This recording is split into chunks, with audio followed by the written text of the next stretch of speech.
Hello, hello! Today I thought, why not give you something that you didn't even ask for? Well, that's not entirely true. Some did suggest it on the Discord. We will go through the story and the dialogue of the class trainers. Has anyone ever paid attention to them? Well, we will.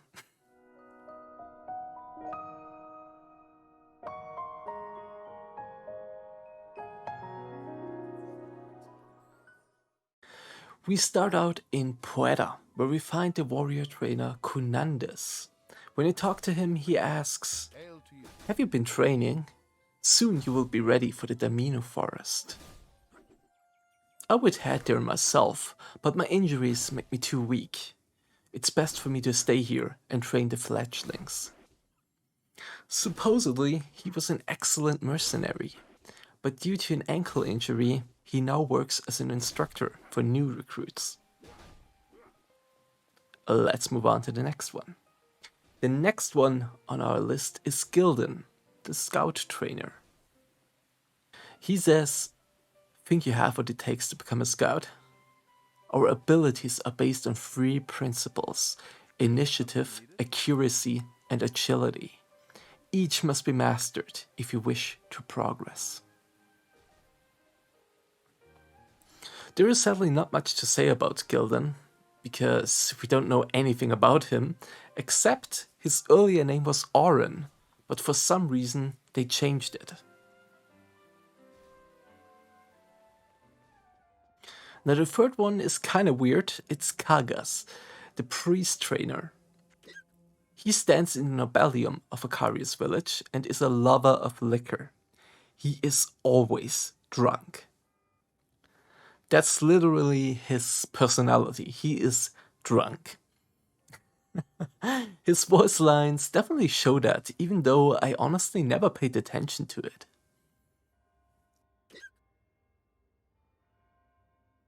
Who are you? Just a second, give me a moment, I know this one.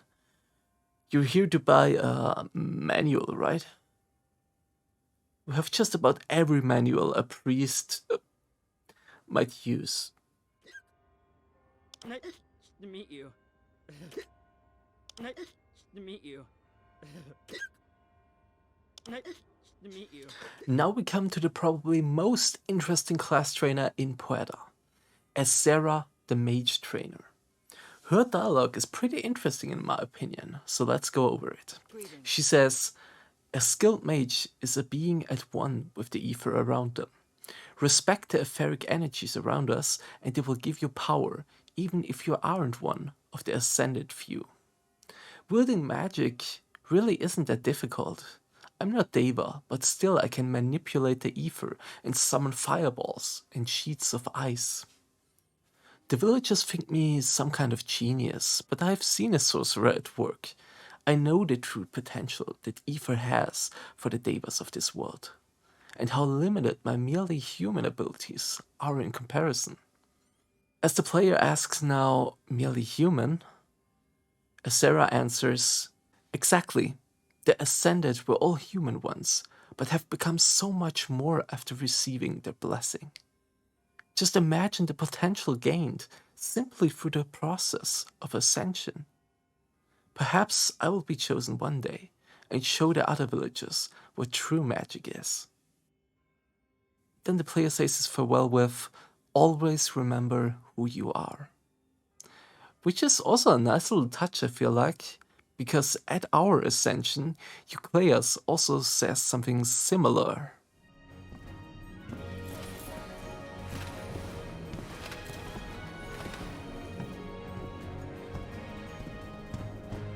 Today you ascend from humble roots.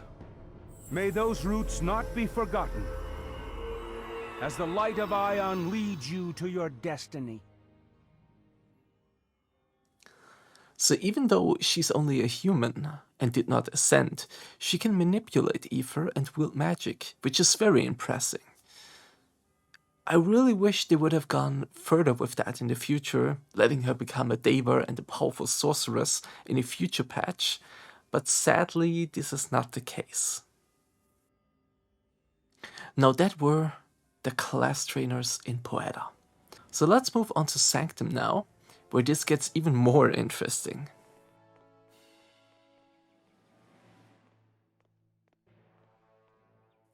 I guess we should start again with the warrior preceptor called Boreas.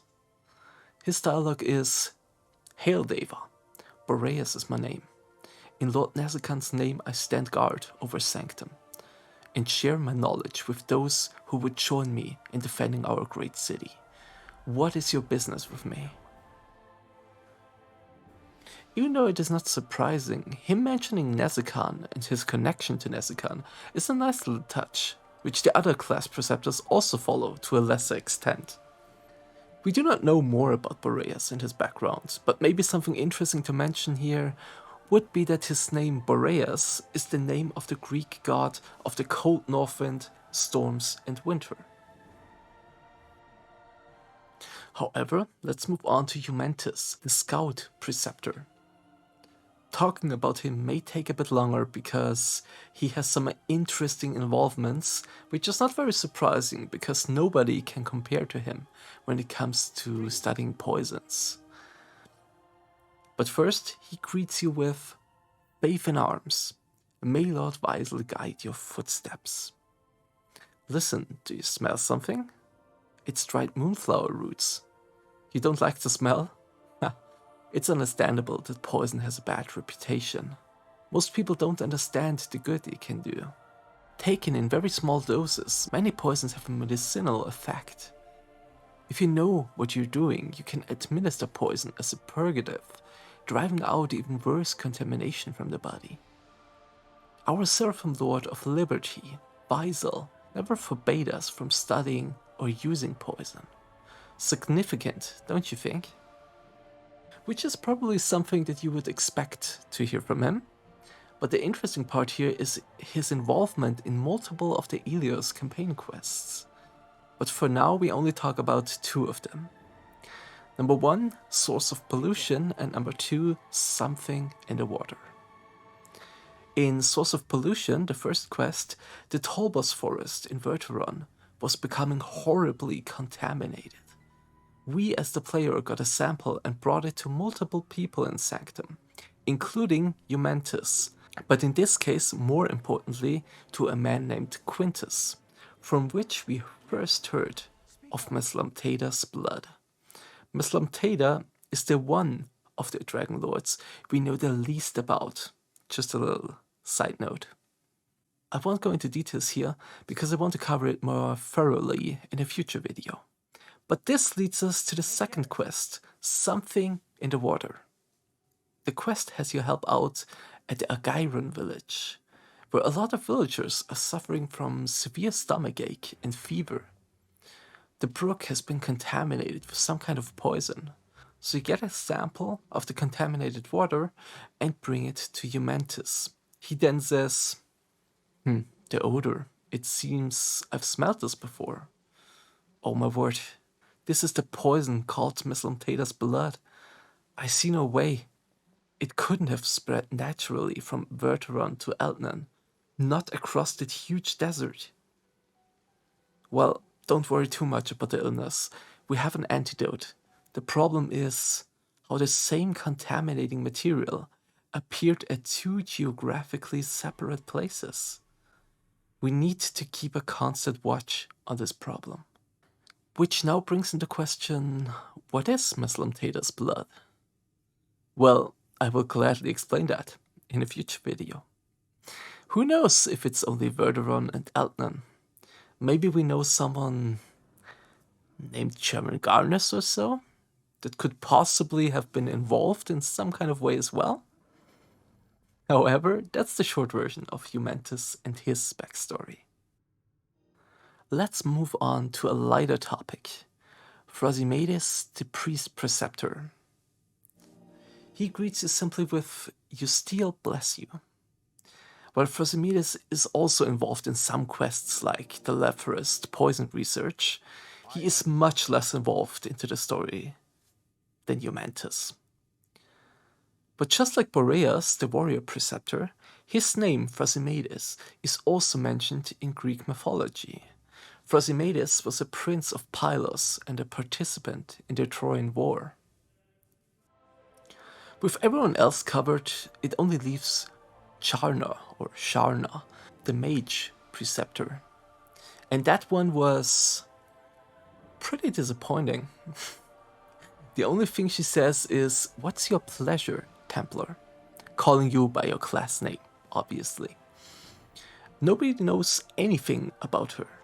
The only thing I could find out is that the name Charna, or Charna, means dark or black.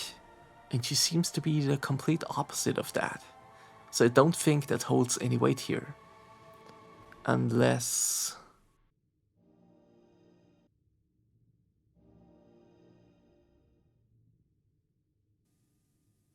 Oh, no.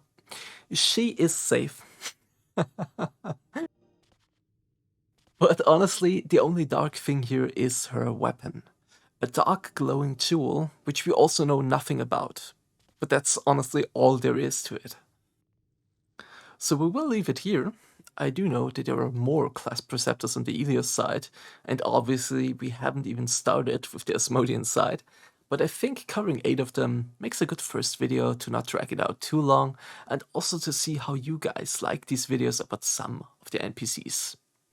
If you have any questions or suggestions for videos, please leave a comment or join our Discord server to discuss some lore with us. For now, have a nice day and see you next time. Bye.